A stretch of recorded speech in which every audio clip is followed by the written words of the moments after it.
Buenos días a todos, bienvenidos a este webinar sobre la transición de la LIBOR. Mi nombre es María Camila Franco, yo soy Senior Customer Success Manager en Refinitiv y para mí es muy grato darles la bienvenida a este webinar.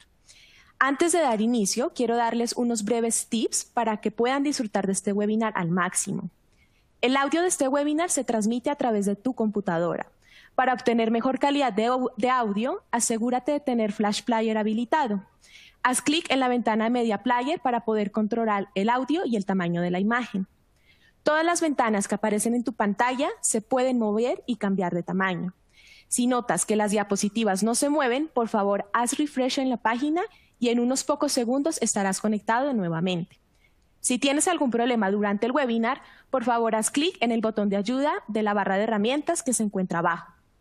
Lo más importante es que en esta misma pantalla hay una sección para que puedas realizar las preguntas a todos los ponentes. Trataremos de responder la mayoría, pero en el caso en que no podamos responderlas todas, les enviaremos la respuesta por correo. Finalmente, compartiremos con ustedes tanto la grabación como la presentación. Para mí es un gusto tener como invitados el día de hoy a 4 expertos de mercado. Ellos vienen de PIB, Proveedor Integral de Precios, y vienen a compartirnos una perspectiva desde los diferentes países de Latinoamérica. Agradezco infinitamente mucho la participación en el webinar a los 4. Hace algunos años iniciamos con uno de los cambios más importantes en el mercado financiero a nivel global. Este cambio inició en el 2014 cuando la FCA anuncia que ya no obligará a los bancos del panel a realizar los envíos a LIBOR, finalizando este año 2021. Iniciando con esto un largo camino a nivel de cambios, implementaciones y todas las nuevas datos que tenemos en mercado. En 2018 la SOFR y la SONIA son anunciadas, en el 2019 la Ester es anunciada y el año pasado tenemos uno de los cambios bastante interesantes para el mercado y que llegan a impactar muchísimo. El 23 de octubre el ISDA anuncia el protocolo de las fallback rates. Este protocolo modifica las definiciones de los contratos de derivados sobre tasas de interés. Luego, este año, en 25 de enero, tenemos la fecha efectiva para este protocolo, en donde los nuevos derivados compensados y no compensados incluyen las fallback rates. ¿Por qué ISDA decide hacer este protocolo? Para mitigar el riesgo sistemático que puede ocurrir en la desaparición de la LIBOR. ¿Qué tenemos este año? Ahorita que viene próximo el 26 de marzo y que Igor va a profundizar un poco en este tema, es el cambio y la transición de descuento y la alineación de precios por parte de CME para los IRS de los mercados emergentes y para productos de FX OTC. CME hará la transición de los swaps a descuento SOFR, por lo que este impacto será bastante amplio para toda Latinoamérica y es por eso que también hemos decidido hacer este webinar para que todos nuestros participantes del webinar conozcan los impactos y conozcan de la voz de los expertos de mercado cómo podemos seguir trabajando en esta transición. Finalmente, a finales de este año se espere que ya la LIBOR cesa, entonces cese la LIBOR y esperamos cómo termina todo este cambio tan importante para el mercado. Desde Refinitiv nosotros tenemos bastantes ayudas, aplicaciones que les pueden ayudar con los datos referenciados a esta reforma. En Icon hemos creado una aplicación, se llama IBOR App, la pueden encontrar poniendo en su barrita de búsqueda IBOR. Esta aplicación nos da un overview de las nuevas tasas de interés, todo el tema de las fallback rates, información de los brokers, noticias y todos los eventos relacionados con esta reforma. También ya tenemos incluido dentro de nuestras calculadoras las nuevas tasas para que ustedes puedan hacer el pricing correspondiente con esta nueva información. Dentro de nuestra aplicación de Search también pueden encontrar ya toda la información y todos los instrumentos, tanto derivados y bonos, ligados a las nuevas tasas.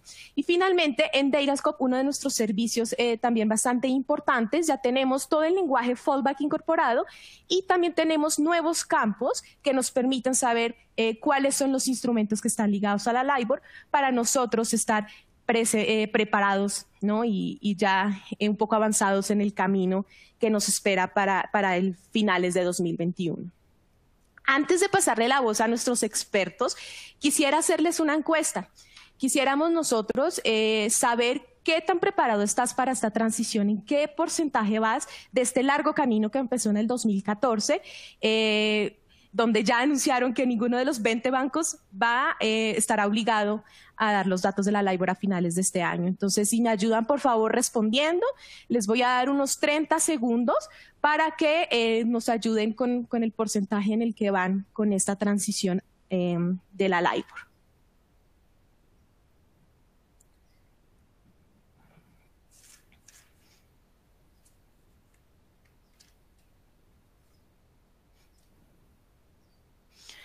Unos 10 segunditos más.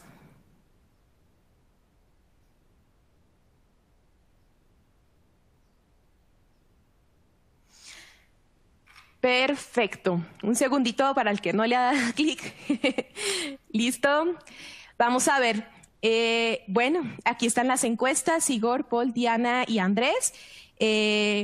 No sé si era lo que ustedes esperaban, pero les dejo también estos resultados que son bastante interesantes, me sorprenden también a mí, si les soy sincera. Vemos que la mayoría de nuestros participantes no están a un 25% del avance en la transición. Gracias a todos por responder, realmente esto nos ayuda muchísimo y este webinar será de mucha utilidad para ustedes para saber a qué nos estamos enfrentando en el mercado, qué esperamos y también cómo van. Les presento a Igor González. Igor González es el director de operaciones de PIB México. Para mí es un placer compartir contigo este webinar y muchísimas gracias por tu participación. Igor, te dejo la palabra. Hola, buenos días. Muchas gracias a todos. La verdad es que fue un poco de sorpresa ver estos porcentajes de avance que se tiene sobre la LIBOR, sobre todo que estamos a prácticamente 16 días de que las operaciones que se compensan en Chicago y en los mercados locales, quiero pensar que igual, se cambian a la evaluación de software y sobre todo porque se está viendo un impacto importante en las valuaciones de los instrumentos, tal como sucedió en octubre para los swaps de dólares. Pues, ¿qué pasó con LIBOR? La verdad es que LIBOR se quedó rezagada por la verdad es que LIBOR nació con un defecto, el ser una muestra de 16 participantes de mercado no te permite disculpen.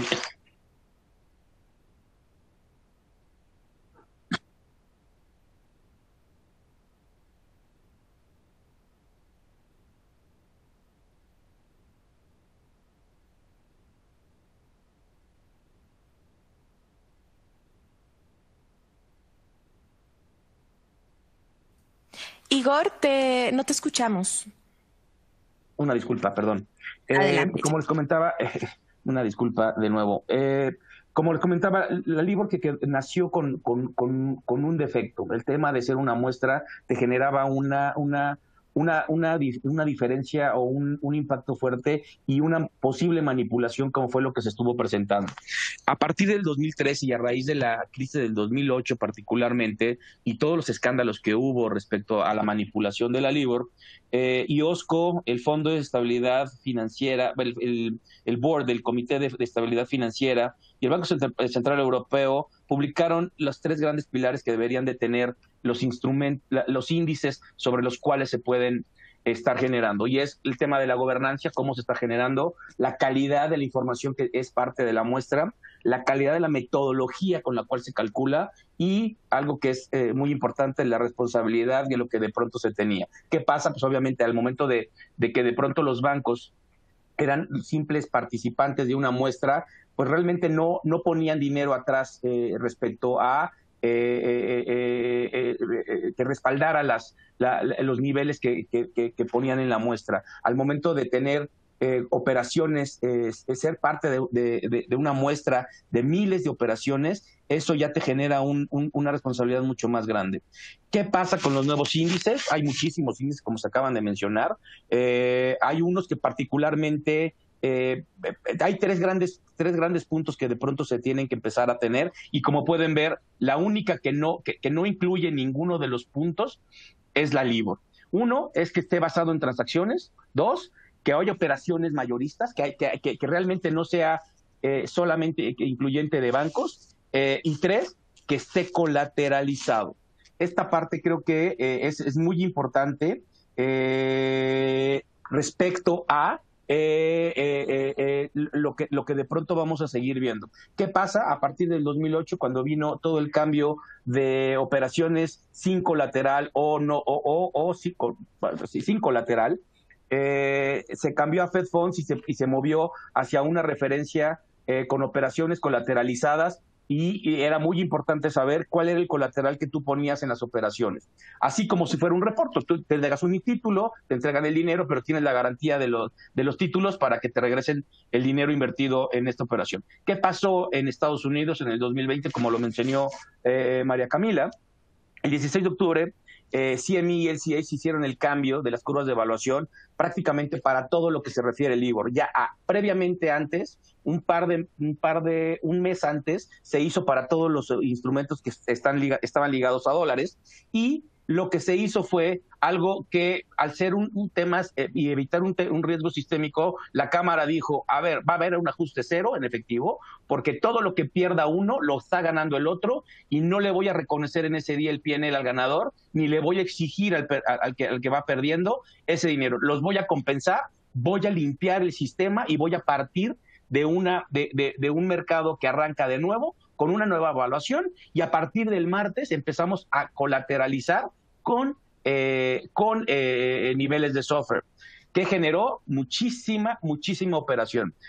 De esa fecha para ahora, el volumen operado tanto de swaps como de futuros de software ha ido creciendo y va a seguir creciendo. Obviamente aquí en el tema de los swaps, en octubre del 2020 explotó porque hubo un montón de unwinds, y hubo muchísimos unwinds y muchísimas operaciones que se estuvieron cerrando y obviamente abriendo nuevas para trasladar los riesgos de effective Fed Funds Rates a software. Por eso en octubre explotó el volumen, pero como pueden ir viendo, después de ahí ha ido creciendo, y esto es una tendencia que va a ir siguiendo.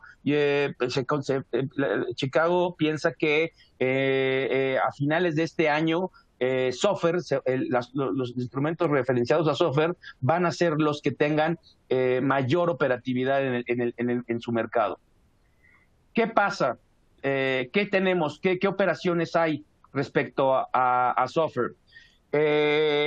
Primero tiene que surgir el índice, como pasó en el 2018.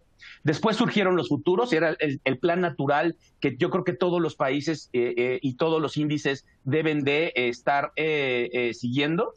Y después surgieron los swaps de software, ¿no? Obviamente, ¿esto qué te genera? Genera que si de pronto tú tienes operaciones que todavía sigues valuando con Effective Funds, o que están referenciadas a Effective Funds, como hay muchas todavía en el mercado, necesitas operar un basis swap entre software y Effective Funds. En algún momento se pensó que este swap de software contra LIBOR pudiera existir, si es que en algún momento la LIBOR siguiera existiendo. Sin embargo, esto no es así. Y como pueden ver, en algún momento la software va a ir tendiendo a desaparecer, y por ende este basis swap para derivados muy probablemente nunca se llegue a concretar. ¿Qué pasa en los mercados emergentes? Como mencionó María Camila, ¿qué está próximo a suceder? Chicago anunció desde el año pasado que a partir del 26 de marzo, todas las operaciones de los swaps de pesos que son compensados y que se liquidan de forma full delivery, por así decirlo, se van a estar cambiando, además de todas las demás monedas que se operan en el emerging market, incluyendo el peso chileno, el peso colombiano, ¿no? El yuan, y el resto de las monedas que son en non-delivery.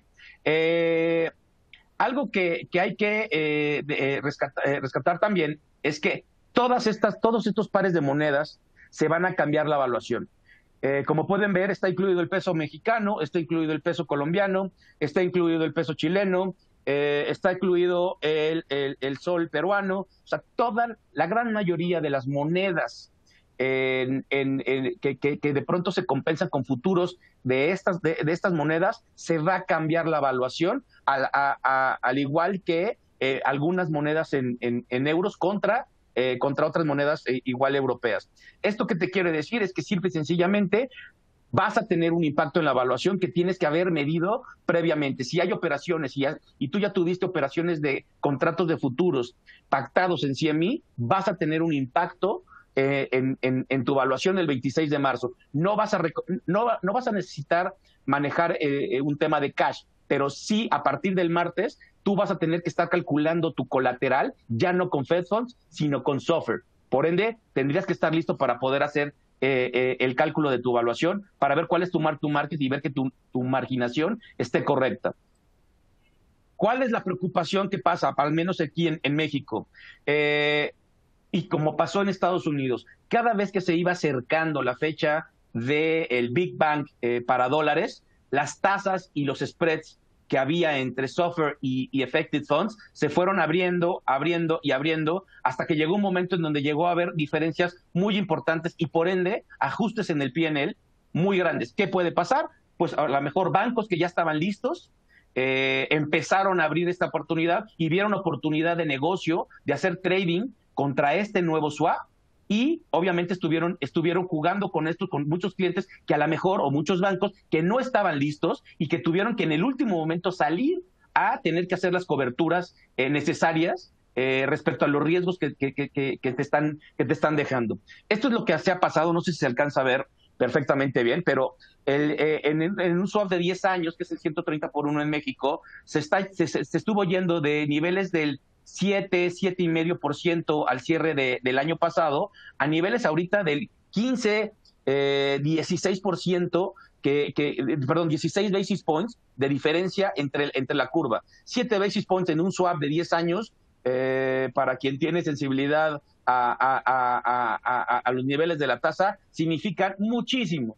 Y dependiendo de tu posición, te puede generar un impacto en la evaluación de forma importante a partir de ese día. Y obviamente, pues todo lo que significa el tener que estar listo para poder estar midiendo. Además de que vas a tener que empezar a revisar, así como muchos de los bancos ya tenían listo y ya tenían la forma de poder calcular cuál era el riesgo que tenían respecto a las sensibilidades que tenían a la tasa de Fed Funds, ahora ya tienes que cambiarla, ya tienes que hacer tu switch y ahora tienes que ver cuál es la sensibilidad que tiene esa SOFR y todos los nodos que corresponden a SOFR. Esto es algo que de pronto hay que estar listos para el 26 de marzo, ¿no? Y creo que es algo que muchos no están midiendo la sensibilidad. En Estados Unidos, muchos bancos que estaban listos, de verdad hicieron muchísimo dinero respecto a el trading de este basis SOFR contra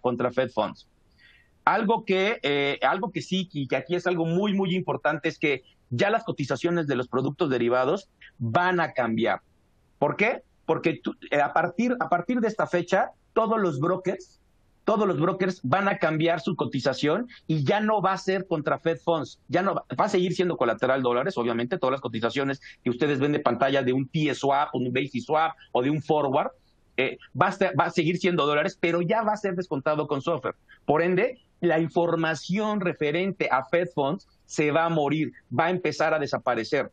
En PIB nosotros vamos a estar listos para poder seguir calculando las dos curvas, pero eventualmente nuestra recomendación es que no nada más cambien los T-Swaps, sino que el resto de tu portafolio el día 26 hagas el cambio. ¿Por qué? Porque si no te vas a quedar con un mismatch que si no eres capaz de poder medir cuál es el riesgo abierto que de pronto tienes, te puede generar diferencias bastante importantes. Y además otro tema, en México tenemos una cámara de compensación en donde también se va a hacer el cambio de la curva ese mismo día.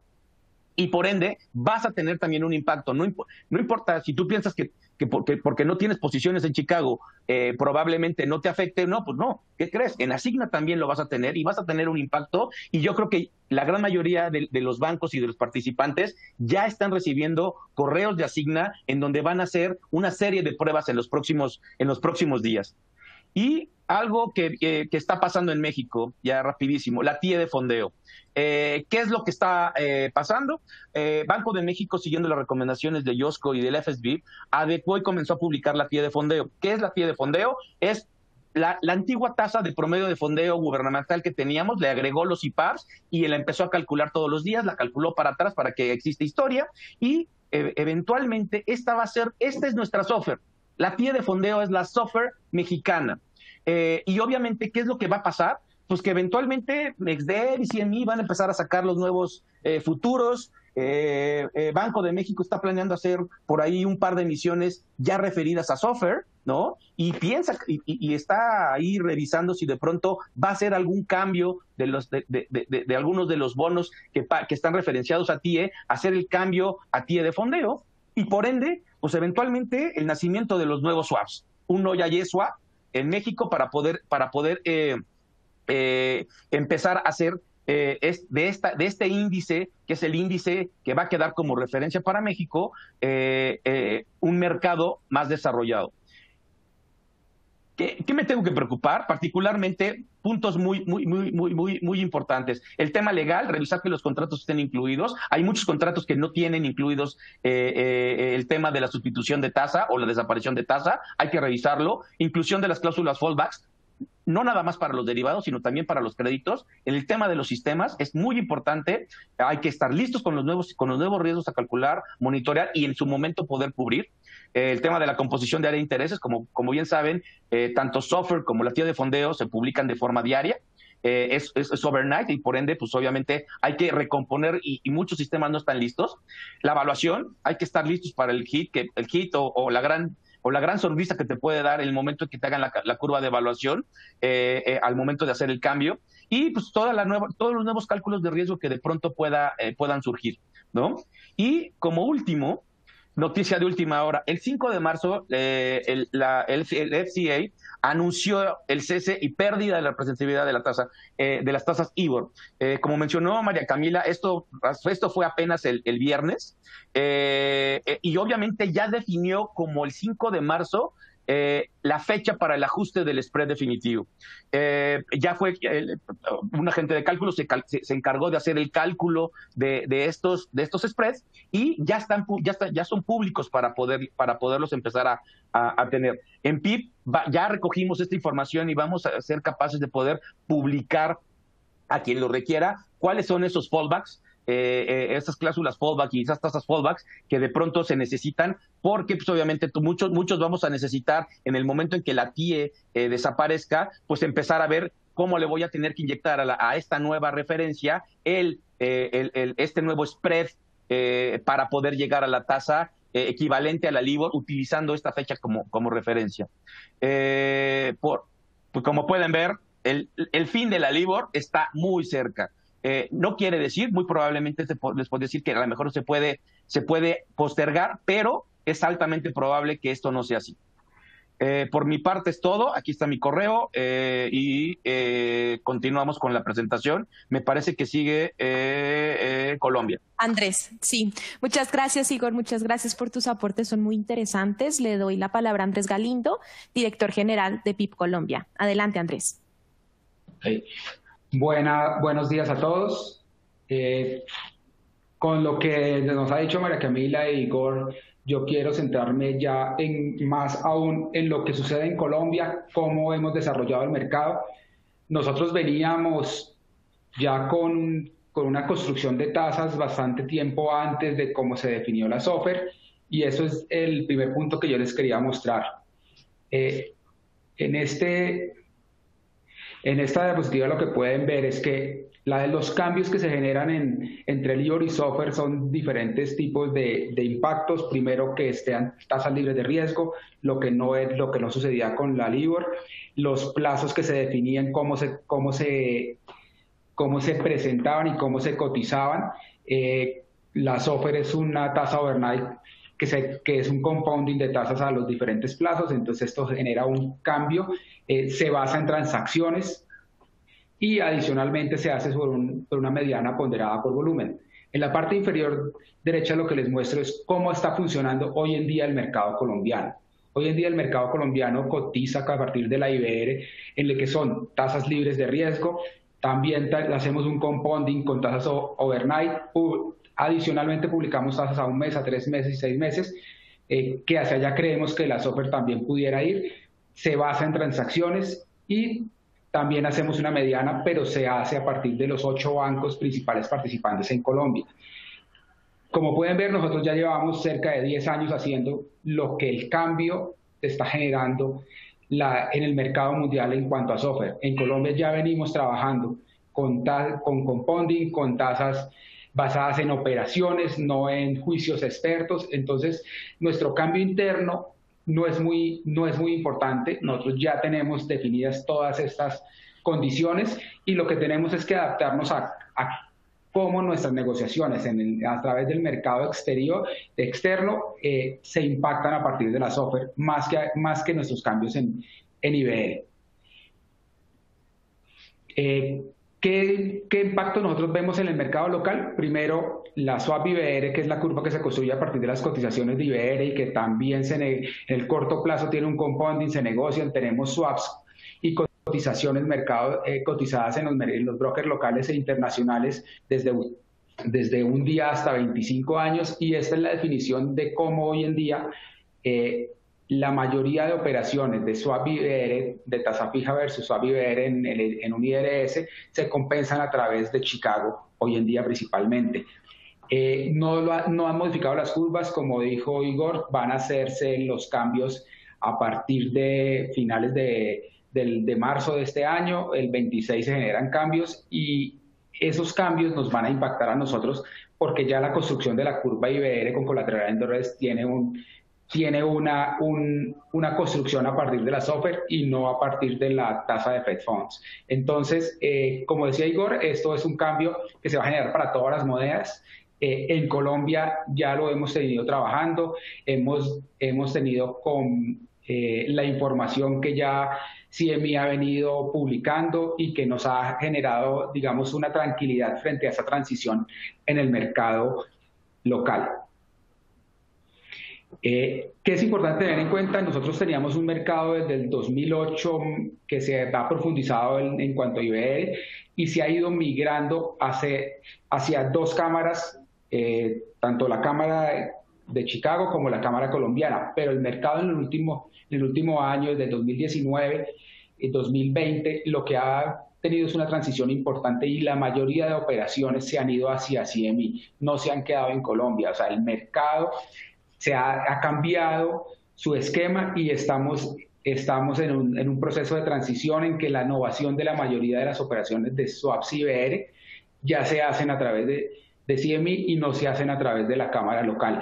Eso nos implica que tenemos que tener todo el universo completo porque las coberturas también con dólares pues se hacen ya a partir de SOFR desde el año pasado. Entonces el impacto es importante para las garantías, para las coberturas y para tener en cuenta todo este esquema internacional. Como les decía ya, Chicago se llevó el 80% de lo que se compensa en las cámaras, principalmente Colombia y CME son las únicas 2 cámaras que tienen esta innovación de swaps en IBR hoy en día. Aquí les muestro ya los ejemplos que nosotros hemos venido trabajando de cómo la curva IBR con colateral en dólares que se construye con la OIS en dólares se cambiaría a SOFR y los impactos que veríamos. Los impactos hoy en día en Colombia se han mitigado mucho. ¿Por qué? Porque la misma construcción de tasas se hace con el mismo modelo, no se hace con modelos como se hace en México, que hay una discrepancia en la construcción y en la cotización de los mercados. Aquí ya las 2 tasas están prácticamente cerradas, solamente a más de 10 años encontramos algunas diferencias en puntos básicos, pero el mercado realmente en Colombia está concentrado en plazos de 1 a 10 años, es muy poco lo que se opera por encima de 15 años en Colombia. Entonces la diferencia que vemos es marginal frente al mercado que tenemos. No vamos a tener otros impactos importantes. ¿Qué seguimos nosotros trabajando y cuál es nuestro próximo paso? Porque lo que nosotros hoy en día estamos viendo, tenemos curvas swaps y IBR que están construidas y con colateral en dólares están construidas y van a pasar a utilizar software como una curva de pivote para la construcción de las curvas. ¿Qué nos queda hoy en día? Hoy en día todavía no tenemos una curva de basis entre IBR y software. Hoy en día seguimos y mantenemos una curva de basis entre LIBOR y IBR. Esta es una información que nosotros hoy en día hemos venido trabajando con los brokers colombianos y con los diferentes bancos colombianos hacia dónde vamos y cuándo vamos a migrar definitivamente la transición de los basis entre LIBOR a SOFR contra IBR.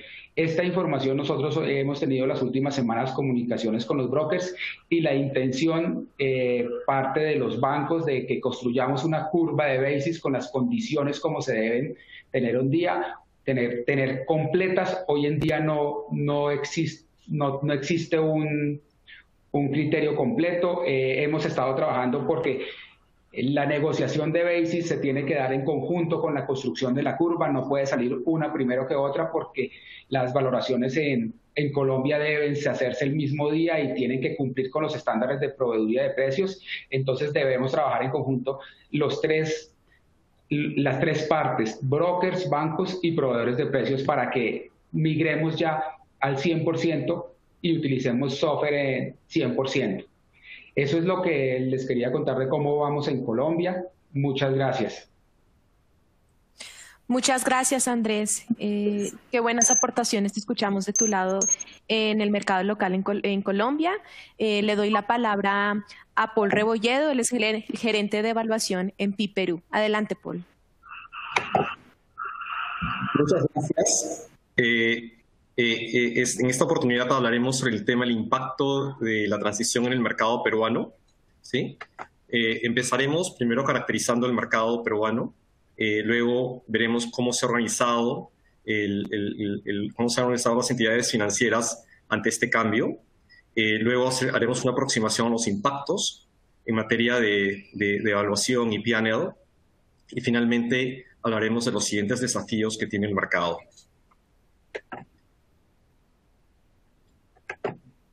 A diferencia de los mercados colombiano y mexicano, el mercado peruano es poco sofisticado y poco líquido, ¿sí? En general, los créditos y los bonos locales son a tasa fija, no hay una tasa variable de por medio. Es escaso, no hay créditos a tasa variable, y principalmente los créditos son en moneda local. Por lo tanto, lo que podemos ver es que en general no hay una curva OIS o IBOR en moneda local. Es algo que desde hace varios años es una intención de hacerlo, pero aún no se ha concretado este tema. Los bancos grandes transan IRS y cross-currency swaps, principalmente con contrapartes financieras internacionales o con empresas locales, ¿sí? Y en general, la exposición de las entidades financieras es limitada en términos de materialidad en el P&L. Sin embargo, la transición no está exenta de desafíos, que veremos a continuación. Un vistazo al mercado. Simplemente, aquí hay varios números, pero simplemente quisiera concentrarme en que el mercado es poco líquido. El promedio diario en renta variable que se transa en la Bolsa de Valores de Lima es alrededor de 15 millones de dólares. En deuda es mucho menos, es alrededor de 6 millones de dólares. Y el número promedio de operaciones en la bolsa en renta fija es 4. En general es un mercado poco profundo, en donde todavía hay muchas cosas que hacer.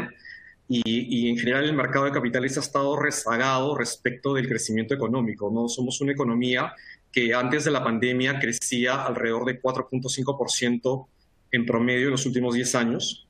Y sin embargo, en materia de curvas vinculadas a OIS o IBOR o sofisticación en materia de derivados, pues es todavía incipiente. Si echamos una mirada a las partidas vinculadas a la LIBOR, en un mercado típico peruano grande, en la parte de activos tenemos las colocaciones corporativas, ¿sí? Principalmente préstamos sindicados, empresas grandes, en donde sí hay colocaciones en dólares y tienen vinculaciones a la LIBOR. En materia de derivados, lo que tenemos son forwards de tipo de cambio cuya valoración están asociadas también a la LIBOR. Sí, usualmente los forwards son de corto plazo. IRS, en que son de medio y largo plazo, y cross-currency swaps. ¿Sí? Yo diría que lo que está en azul es la principal exposición en el balance de un banco peruano a la LIBOR.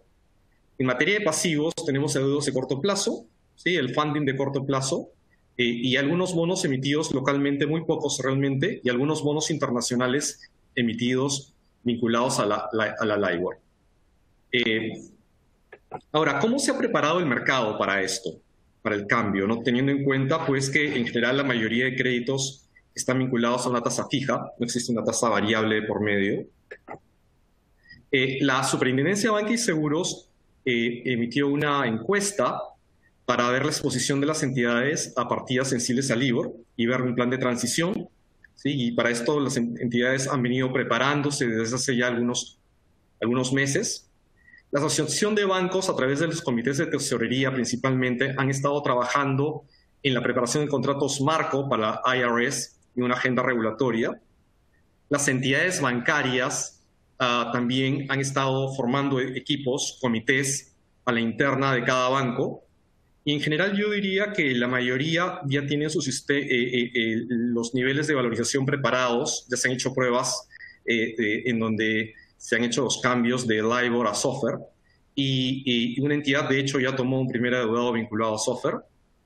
Y por último, el Banco Central de Reserva, ya esto de manera paralela a los cambios de la LIBOR, emitió una normativa de swaps de tasas de interés con de los bancos con el Banco Central de Reserva, condicionado a la expansión del crédito, ¿sí?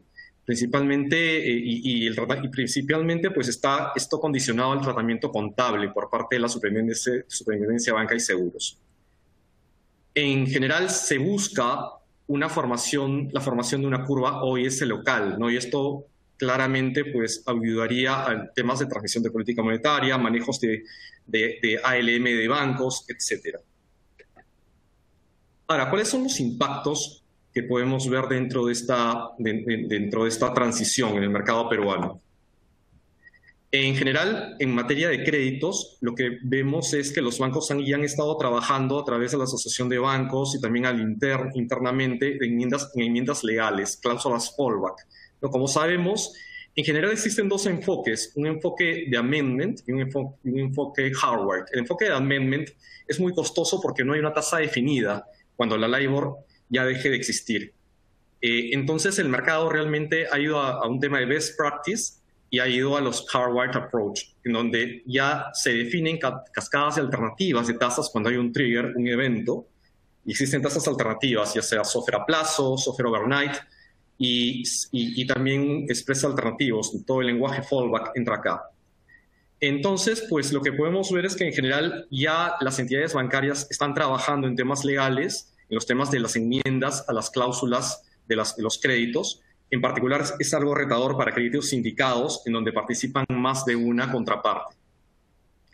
En materia de derivados, en donde se ha estado trabajando la Asociación de Bancos es en enmiendas a los contratos marco, ¿sí? En general, la resolución es similar a los créditos, se está yendo a un hardwired approach, y estos contratos marco tienen que ser adaptados. ¿Para qué? Para las operaciones de derivados que se tienen con contrapartes locales, ya sean bancos o sean corporaciones locales, ¿no? En general, cuando los bancos tienen una contraparte financiera internacional, es mucho más fácil porque ya se siguen los protocolos de ISDA. Otras partidas que tenemos en mente, por ejemplo, tenemos los adeudados con el exterior, que posiblemente se dejen vencer los contratos porque son de corto plazo y ya se comience más bien a negociar con SOFR en materia de créditos y de créditos recibidos por los bancos, y en algunos casos binding, ¿no? A un determinado mark to market y pactar a una nueva tasa las partidas. En PIP hicimos alguna evaluación de posibles impactos en la valoración, ¿no? Básicamente, en Perú tenemos dos tipos de bonos en materia de renta fija, en donde sí hay una vinculación a la LIBOR. Son bonos corporativos de emisión local a dólares a tasa flotante y bonos corporativos internacionales a tasa flotante. En general, se sustituiría la tasa LIBOR por una tasa fallback, ¿no? Y una curva cero LIBOR de proyección a la curva cero fallback de proyección, ¿no? Y en materia del descuento, pues se tomaría en cuenta la curva cero fallback en lugar de la curva cero LIBOR, ¿sí? Y se haría un ajuste de esta manera. ¿Cómo luce la evaluación en este caso? Pues, por ejemplo, tenemos un bono a tasa flotante acá, ¿no? La tasa cupón es LIBOR a 6 meses más 3.40, y supongamos que hacemos el cambio de curvas el 1 de abril del 2020, pues simplemente se hace el cambio al mismo nivel de mark to market en el que transaba en LIBOR, ¿no? Al SOFR, y se ajusta la sobretasa. Por lo tanto, el efecto de cambio de curva es cero, y a partir de allí en adelante el mark to market ya está en función de la SOFR, ¿sí? En materia de derivados también tenemos IRS y cross currency swaps, ¿sí? En particular en IRS tenemos una tasa flotante que está en función de la tasa LIBOR, y esta sería sustituida por la tasa fallback, ¿sí? Y también con una curva cero fallback para proyectar los flujos futuros. Y las patas de descuento serían descontadas por una curva cero SOFR en lugar de una curva cero OIS. Aquí tenemos un ejemplo al estilo CME, ¿no? Simplemente es un swap de tasas de interés fijo flotante en dólares, ¿sí? Y tenemos que el 1 de abril sería el cambio, en este caso, en este ejemplo hipotético, el NPV en el caso de OIS, de un descuento OIS, sería 5.81, en el caso de SOFR sería 6.01, y por lo tanto habría un efecto de menos 0.20, que la parte ganadora tendría que compensar a la parte perdedora para estar en el mark to market en cero, y a partir de ahí en adelante el mark to market estaría en función de la SOFR. Muy bien. Ahora, ¿cuáles son los próximos desafíos para el mercado peruano? En particular, está todo el tema del efecto de contabilidad de coberturas, ¿no? Es la eficacia donde se tiene la contabilidad, las coberturas, ¿no? Porque claramente hay un riesgo base al momento de cambiar de OIS a SOFR.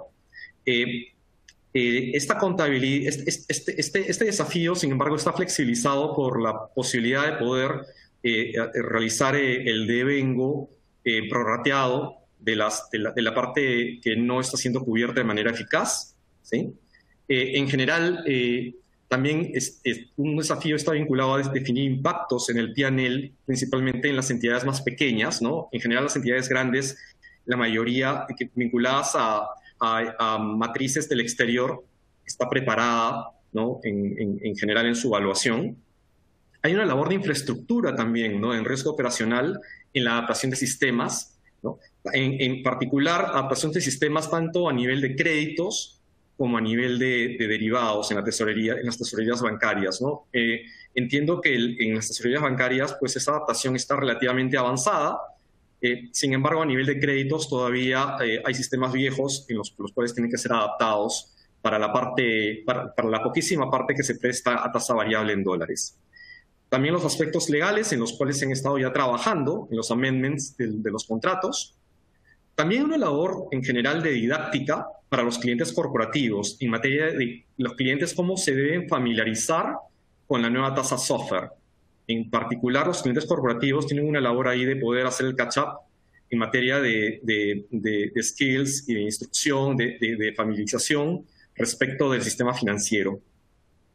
Y por último, una labor que es muy importante en materia no solamente de generación de curvas, de evaluación, sino también incluso en materia de política monetaria, de transmisión de política monetaria o de administración de balances, tiene que ver con la formación de la OIS local, ¿sí? En este aspecto, pues el Banco Central, la Superintendencia y los bancos tienen una labor importante de coordinación y llegar a benchmarks, por ejemplo, el colombiano, mexicano, que llevan un paso adelante en esto, para una economía emergente que en general ha tenido un buen crecimiento durante estos últimos años y una clasificación de riesgo relativamente buena. Muy bien, gracias. Muchas gracias, Paul. Le doy la palabra ahora a Diana Mora. Diana Mora es la directora general de PIB Centroamérica y Panamá. Adelante, Diana. Muchas gracias. Gracias, Camila. Nada más para confirmar si estás viendo la presentación ahí, ¿verdad? No, seguimos. A ver, permíteme, creo que está cargando. Adelante. Ok, perfecto. Bueno, muchas gracias por haberme invitado. En el caso de Costa Rica, cuando escucho a los compañeros del resto de las filiales de PIB hablar, algo que dijo Paul fue Colombia y México van un paso adelante de Perú. Y si Colombia y México van un paso adelante de Perú, respecto de Costa Rica van por lo menos unos 5, ¿verdad? O 10 pasos adelante. En el caso de Costa Rica, la situación aquí, básicamente, digamos, si vamos a general, digamos, les podría describir aquí, ustedes conocen el pura vida, ¿verdad? Esa es la frase nuestra.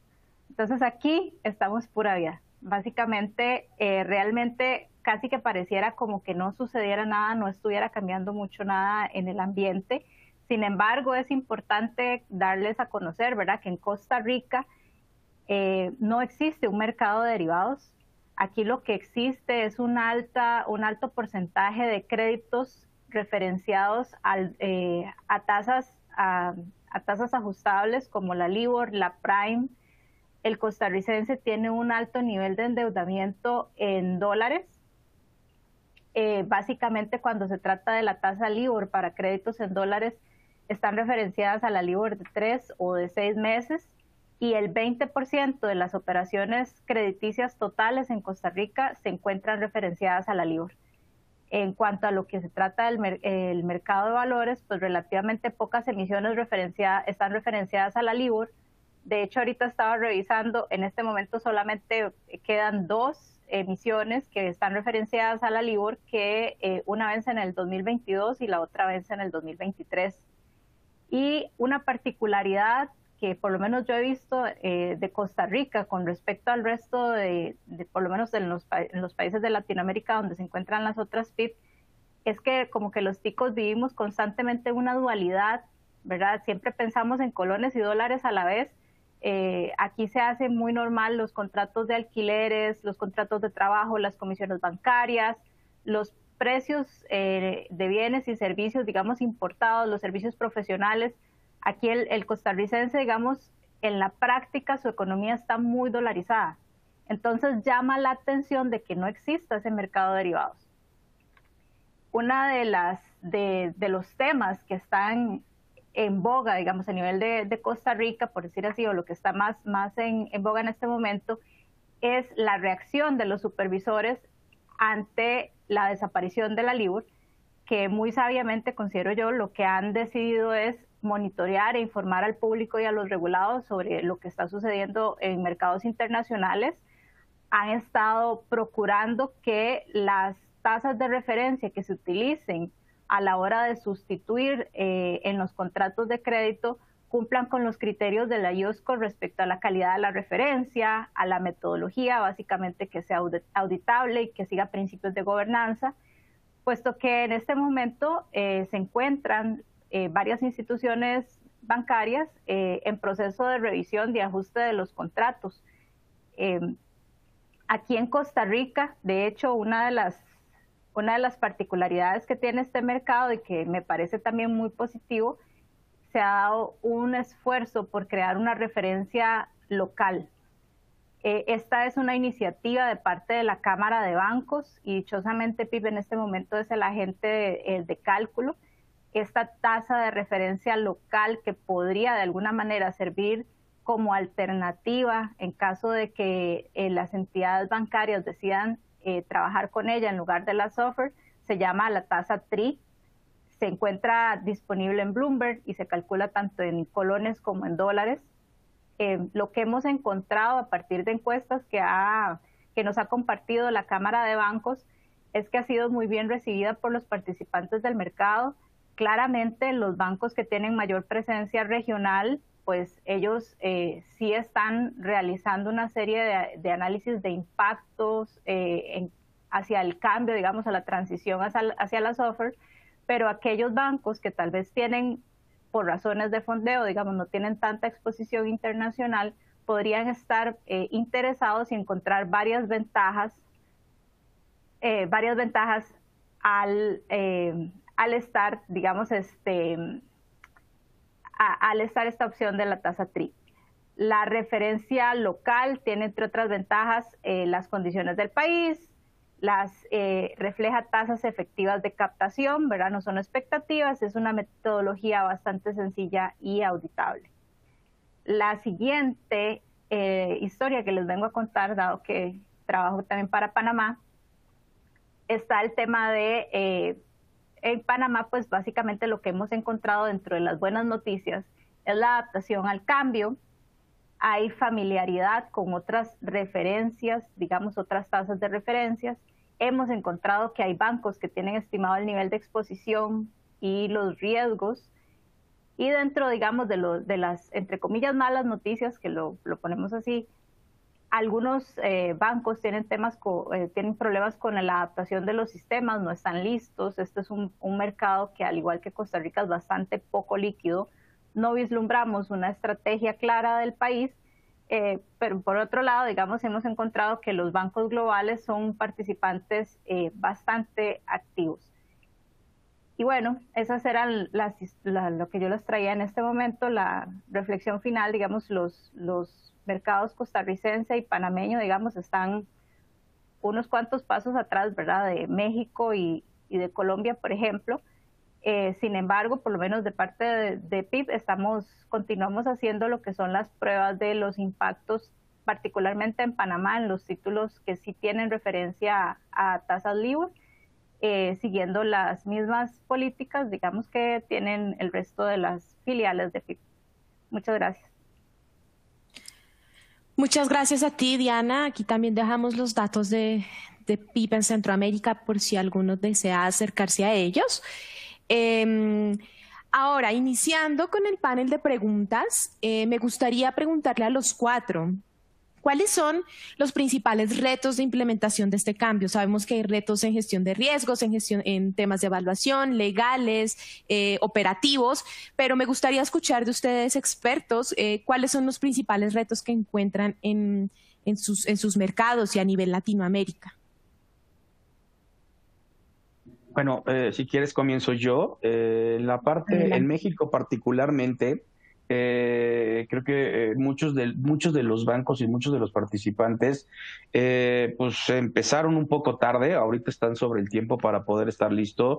Realmente no necesitas estar listo en el tema de sistemas hoy, porque realmente tus productos se siguen transando y se siguen operando como regularmente se venían operando, ¿no? No tienes ningún impacto, no tienes que componer tasa, porque todavía si tienes swaps de LIBOR en tu posición, todavía no necesitas estarlos componiendo diario ni estar cambiando. Si quieres empezar a operar software, obviamente tienes que estar listo, ya puedes empezar a operar software, pero si tú tienes una operación no tienes ningún impacto hoy para los sistemas.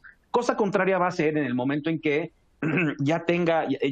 digamos, la LIBOR deje de ser representativa, ya tienes que estar listo con todos tus sistemas para que empieces a hacer los cálculos de la composición diaria, que te empiece a calcular los riesgos, que te empiece a calcular riesgos de refixing, porque regularmente cuando tú tenías un swap de 3 meses de LIBOR, al inicio de la operación, tú conocías la tasa del siguiente cupón por 3 meses, y ahora, ¿qué crees? No va a poder ser así. Tú vas a conocer la tasa final del cupón hasta el último día y lo vas a pagar hasta el día siguiente. Entonces, lo que antes se calculaba en advance, ahora va a ser in arrears y vas a conocer tu tasa al final. Entonces, tú en muchas ocasiones, tú para fondear ese cupón, tenías que, en ocasiones, desde que iniciaba el periodo, tú sabías a qué tasa ibas a poder fondear el cupón, y ahora no vas a poder saberlo, vas a tener que empezar a hacer coberturas para fondear el cupón de ese instrumento. Estoy hablando a lo mejor de una sola operación, pero imagínense miles de swaps en la posición que cortan cupón cada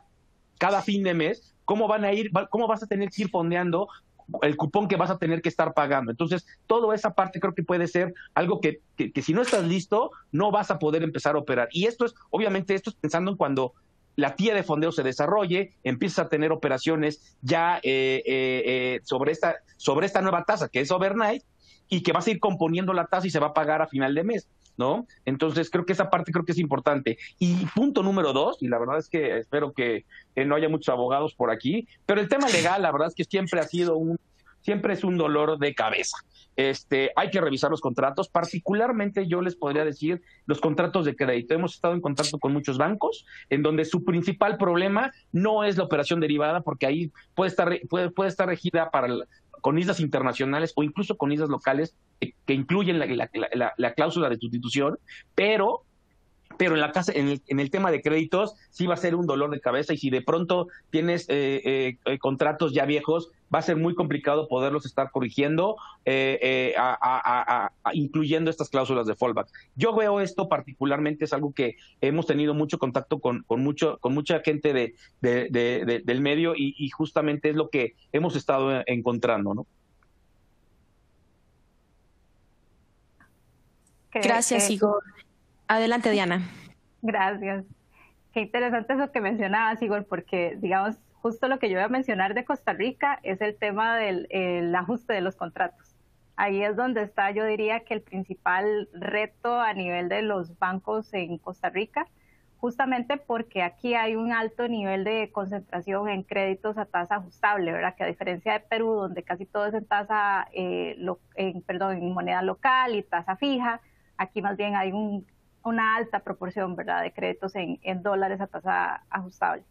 Pero por otro lado, yo veo que el hecho de que no tengamos un mercado de derivados, que básicamente somos un país que está muy acostumbrado a trabajar en colones y dólares a la vez, lo que nos está presentando son una serie de oportunidades como país.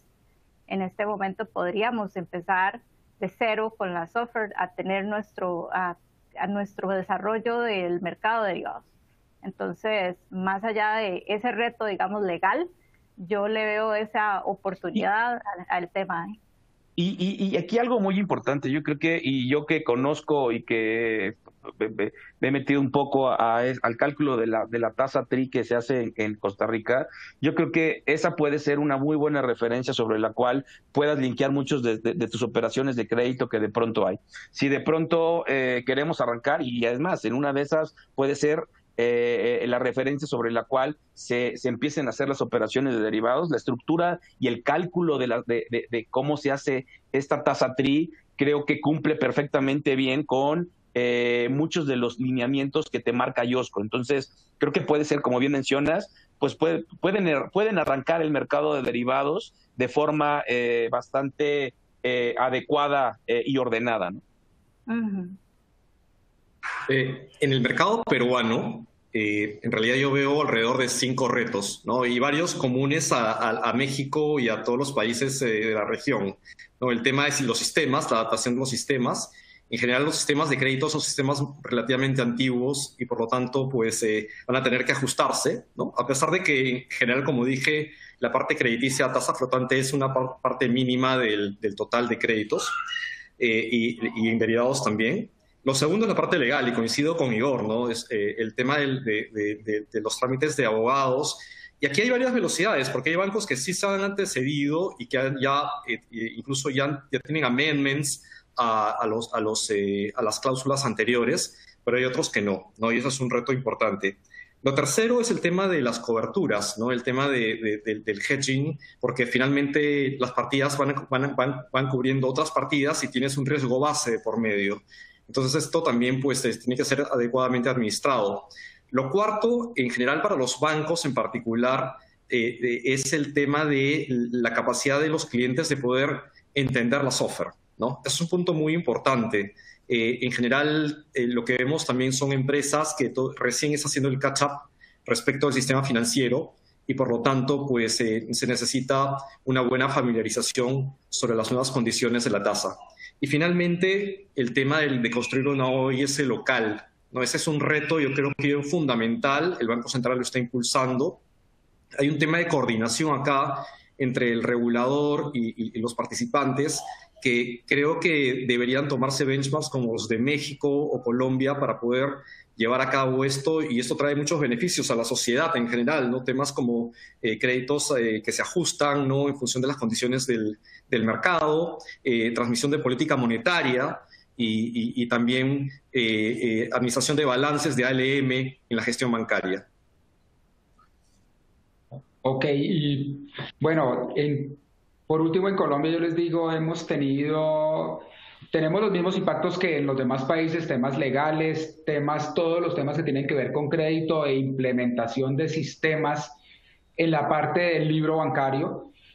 A diferencia de los demás, nosotros en lo que tiene que ver con valoraciones en temas de tesorería no tenemos problemas porque ya hoy en día utilizamos tasas compounding, entonces eso ya está implementado, es solamente cambiar una tasa y ya negociamos tasas compounding de IBR en Colombia desde hace varios años. Nuestro reto principal en tesorería es construir la curva de basis entre IBR y SOFR, que es un reto bastante importante. Adicional a lo que ya comentaron, que tiene que ver con todos los temas legales y de crédito, que nos impacta a todos los países por igual.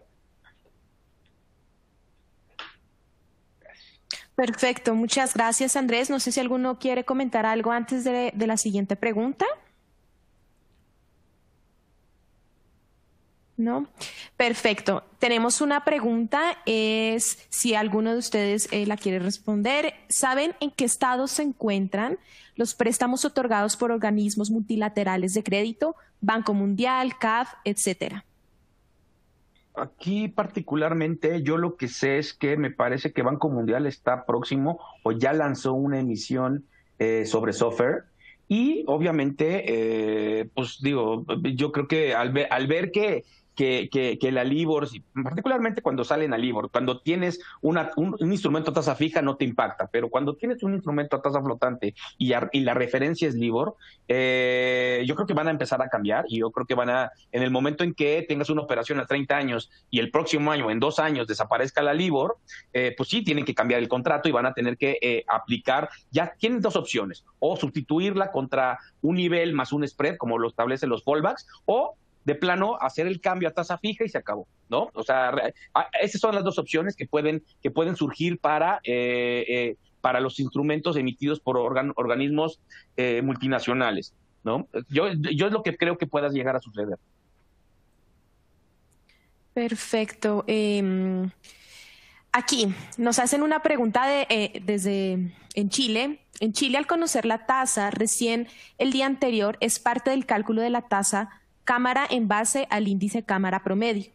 En el ajuste de contratos, considerando tanto el operativo como la parte de risk management, ¿cuánto afecta la transición LIBOR-SOFR, UNISDA-CSA o las condiciones generales pactadas entre una entidad corporativa contra una contraparte bancaria? Uy. Déjame digerir la pregunta,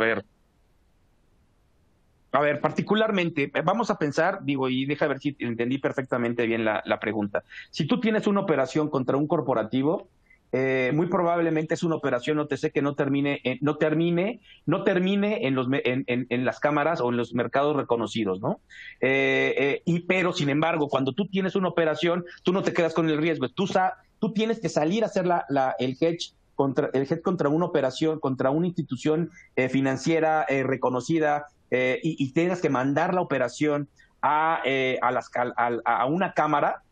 Esta operación con el corporativo muy probablemente tú no la tengas que cambiar y no la vas a cambiar. ¿Por qué? Porque a final de cuentas es un contrato bilateral contra un corporativo y muy probablemente la operación donde tú haces tu cobertura sí la vas a tener que cambiar. Vas a tener un mismatch en la evaluación. Muy probablemente cuando llegue el momento de que desaparezca la LIBOR, incluso puedes llegar a tener un mismatch. Bueno, en el caso de las operaciones del pago de cupón a lo mejor no tanto, pero sí en el día 26, el día que cambies la curva de evaluación, vas a tener un impacto en la evaluación de ambas operaciones, aunque hayan sido pactadas de forma simétrica, el mark to market de la operación ya no va a ser el mismo. Entonces, yo creo que si entendí bien la pregunta, creo que viene por ahí el tema de lo que te puede llegar a impactar. Además de que, obviamente, cuando tú tienes una operación contra un corporativo, tú le puedes incluir un nivel de crédito X, o un nivel, una línea de crédito un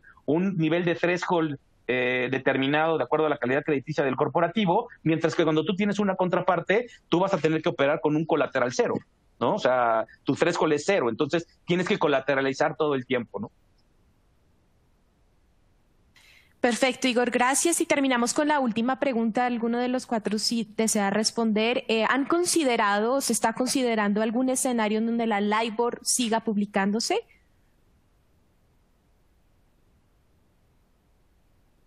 ¿Alguien más o respondo? Ok, sí hay un... A ver, existe la posibilidad. Hay un tema bastante fuerte en la parte de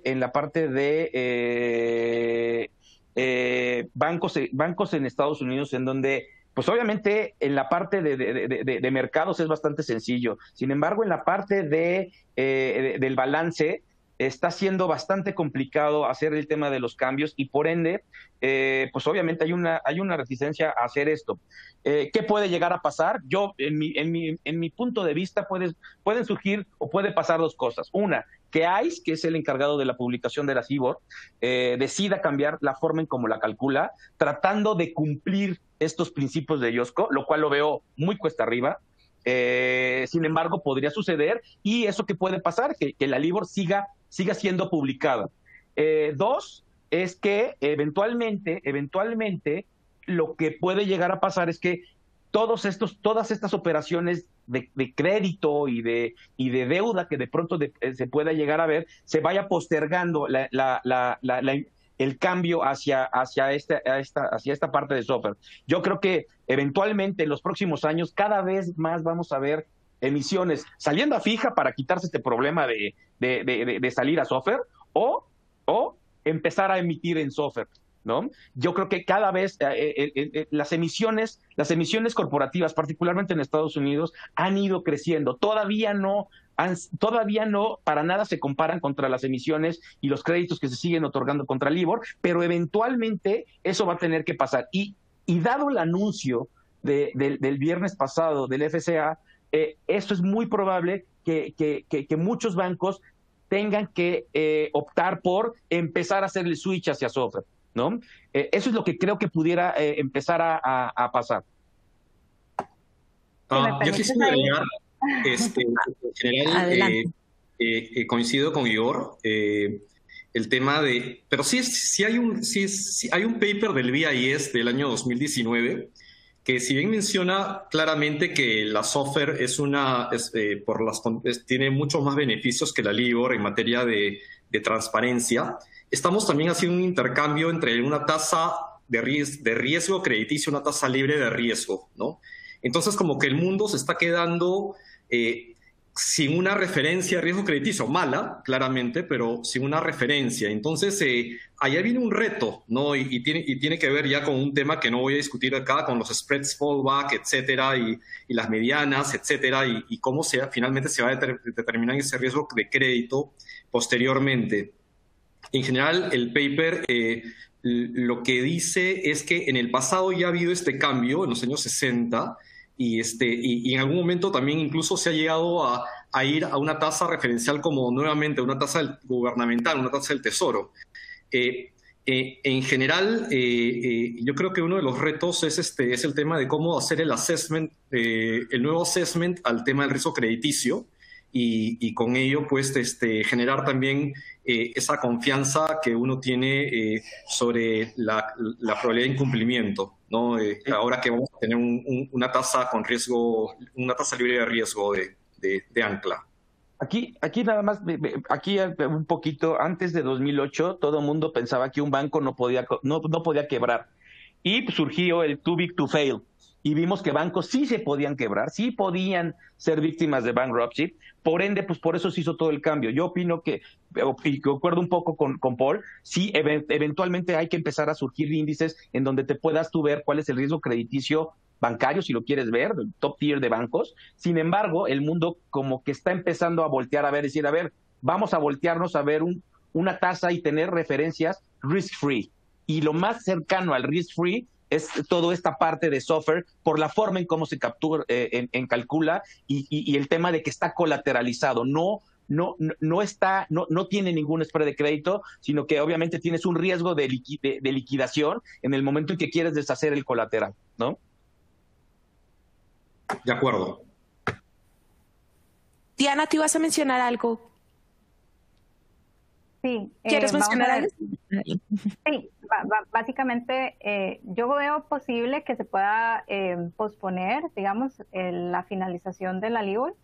Sin embargo, veo muy poco probable un escenario donde no desaparezca del todo, básicamente porque considero que no va a llegar a cumplir los criterios de gobernanza del IOSCO. El tema de que sea un cálculo con base en expectativas, esto, digamos, le debilita la posibilidad, digamos, de cumplir principios de gobernanza. Entonces ahí ya, para mí, ese es un gran defecto y no lo veo tan fácil de superar, digamos, como que el día de mañana digan, bueno, vamos a empezar a cumplir los principios de la IOSCO. Entonces, eso era lo único que quería agregar respecto a lo que decían los compañeros. Muchas gracias, Diana. Pues bueno, esta fue la última pregunta. Agradezco muchísimo la participación de nuestros 4 expertos de PIB Latam. Fue muy interesante cada uno de los comentarios y del contenido que ustedes presentaron. Para nosotros fue un placer tenerlos en este webinar de Refinitiv. Y recuerden a nuestros participantes, cuenten con nosotros, se pueden acercar a cualquier persona de Refinitiv para tener toda la información que pueden encontrar en nuestros diferentes servicios y también dentro de nuestra aplicación Icon. Muchísimas gracias, buen día y buena tarde para todos. Gracias, Diana, gracias, Paul, gracias Igor y gracias, Andrés. Gracias. Buena tarde. Bye. Cuídense mucho, muchas gracias. Hasta luego. Hasta luego.